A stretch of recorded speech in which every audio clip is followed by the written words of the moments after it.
time inside. That's a label we're familiar with now. But if they're not GECA certified, what are the questions we need to ask? So really asking things like, if they do have a label as a good starting point, what is it made from? Is there sort of an ingredients list? Does it have VOCs in it? What other sort of treatments are used in it? Things like pesticides and preservatives, sometimes even in furniture, asking about the foam inside the furniture. Looking at your bed mattress. Since I've been working at GECA, I encourage everyone to think about their bed mattress and look at the foam and the amount of chemical that can be used in the manufacturing, and actually get a good quality foam that has an environmental credential on it. So actually asking for some of those things is really important. I mean, just that point there. I mean, how many hours a day are we in bed? I mean, let's call it usually at least a third. Yeah. So that's a long time laying on a product that's probably half as carcinogenic. Well, they certainly have a lot of chemicals in them, and there is a requirement of foam that has chemicals in it to enable the manufacturer. There are some natural bedding companies that do without preservatives and things like that, but some of the chemicals that go in are trying to do a good thing too in terms of mildew and anti-mold. But that's what's great about this carpet actually, is that it's naturally a dust mite preventative. So really looking at the core materials as well. What's the treatment like? And actually, if you're going to pay more for it as well, which isn't always the case, how long is it going to last? Yeah, fair enough. Yeah, I'm actually thinking about the items in my home as we speak. Yeah, It You're does make you think. You're costing me a fortune here. But what is the value? It's the value of life, isn't it? That's what we're talking about. And it doesn't actually need to cost more. Like even going to Bunnings and having these questions, looking for paint tins is a really great example as well. And saying, okay, if I'm going to get a low VOC paint, how do I know it's low VOC? Yeah. So that goes back to the greenwash, being really clear by whose credentials are we going by. Yeah. Fair enough. So these are some of the indoor air quality things, and you probably can't see it from there. But in terms of if you just think about your own home and your own space, all of the things that go into it, as well as, things like if you've got an indoor garage or under your roof, things like that, making sure it's good ventilation. Where do you put your chemicals? How often do you clean? What do you clean with? These are all really substantial things to look at. I've mentioned about the schools.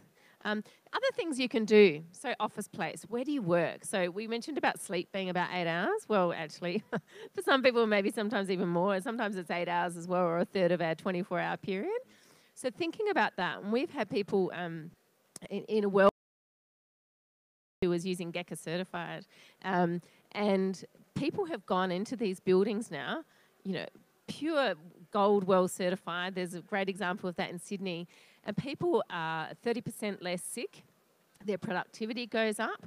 They feel well. They feel different. And so it's just starting to question if you're working, what's in your workplace, looking at flooring in terms of your desk, etc., lighting, all of those things that affect are actually really important. Yeah. So workplace, hotels, where you stay. And really interestingly, hotels are really looking at this. There's an Earth Check movement who are working with GECA as well to make sure that there are best practice products put in there. So actually you're going in for a holiday and a nice time, you actually just make sure that the rooms aren't making you sick. Hospitals as well, there's some fantastic government movement with hospitals with things like the foam mattresses actually saying, if we're going to have sick people, we don't want to make them worse. So let's look at that. So really in terms of what can you do about it, quite a lot actually. The more that people ask for eco-labelled, third-party certified, healthy products for environment, people and planet, then the more people are going to do it. This is absolutely all driven by demand, and manufacturers, there are leaders in the market committed to it, but the more you actually ask about it, the more products they're going to be and the cheaper they're going to be as well. So other considerations and trends we're seeing in terms of if you're renovating and designing at the moment is agile living. So again, fit for purpose. What you might need now might not be what you need in 20 years' time. So actually thinking about your space and being able to be adaptable in your space so you don't have to kind of knock it down and build again.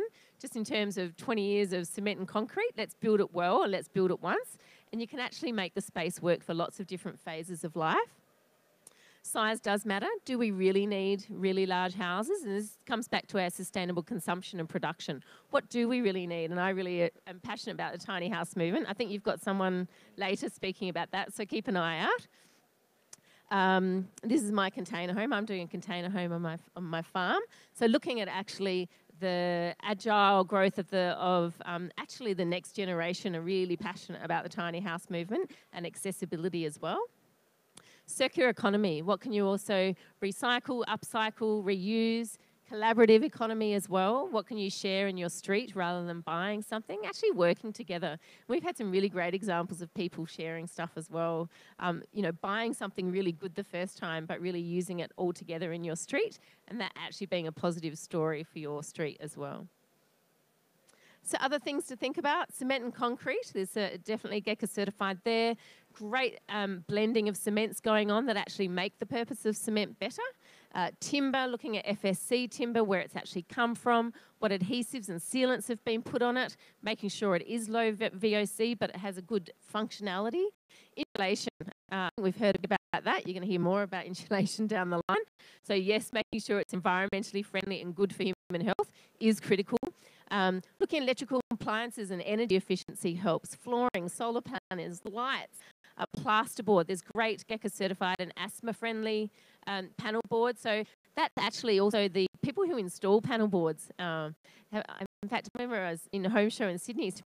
This builder said, I get really sick every time I have to cut all the gyprock and the panel board. And it's like, we don't actually have to if you're using a good environmentally friendly one. So again, look at our site.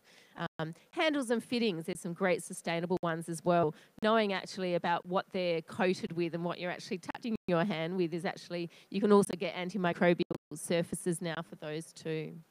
And then there's things you can do now. It doesn't have to be the whole renovation. So as we talked about mattresses, cushions, looking at your furniture and looking at things like fire retardant and what do you really need, cleaning products and personal care and hygiene and soaps and things like that. Just really starting to look at everything you use and saying what's actually going to be better for me, my family, and also for the environment around us.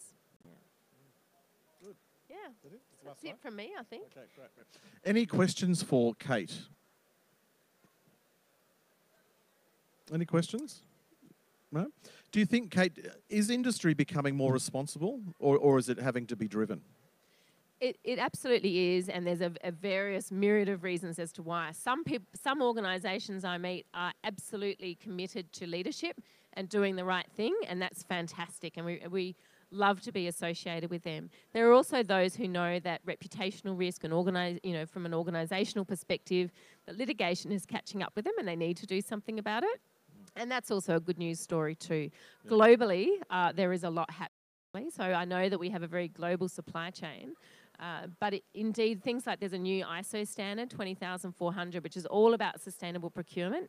And organisations are looking at that around the world to try and make sure that what they're procuring down their supply chain is doing the right thing by people and planet. And that's going to make it easier for you as well to obtain those materials. The Sustainable Development Goals as well are really important. So United Nations Environment Programme, we work on their global group for sustainable consumption and production. We're all actually, a lot of us globally are really trying to make it easier. But at the end of the day, unless people are asking for it and willing to buy it, it's a really hard road. So, yeah. Fair enough. Okay. Now, if people want more information, it's the website they go to? Yep. So go www.geca.eco, ECO, right, and you'll find us. Okay. Now, you don't have a stand here this time, do you? No, we don't. Okay. Next time we will. We've just fitted out a whole container with GECA certified products, which was a lot of fun. A lot of hard work, but a lot of fun. Fantastic. Okay. So pop onto the website if you need more information. Would you please thank Kate Harris? Thank you. Thanks for having me.